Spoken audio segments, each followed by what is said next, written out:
Hi! అందరికీ ఒక చిన్న మాట అండి. ఇప్పుడు ఏమన్నా జాబ్స్‌కి అప్లై చేసేటప్పుడు లేడీస్‌కి ఒకలా, జెంట్స్‌కి ఒకలా పెడుతున్నారు కదా ఫీజు. ఇప్పుడు యాజ్ ఎ పేరెంట్, నేను పేరెంట్‌ని. నాకొక పాప, బాబు. సేమ్ ఒకటే చదువుతూ ఉన్నారు.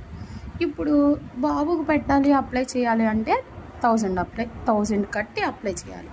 అదే పాపకి అప్లై చేయాలంటే 500 కట్టి అప్లై చేయాలి.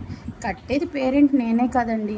మరి బాయ్స్‌కి ఒకలా ఫీజు ఏంటి, గర్ల్స్‌కి ఒకలా ఫీజు ఏంటి? ఇది ఎక్కడి న్యాయం? ఆలోచించండి ఒకసారి. మీకు ఇలాగే అనిపిస్తే కామెంట్ సెక్షన్లో కామెంట్ చేయండి. సబ్స్క్రైబ్ చేసుకోవడం మర్చిపోవద్దు. Please like. ఓకేనా అండి?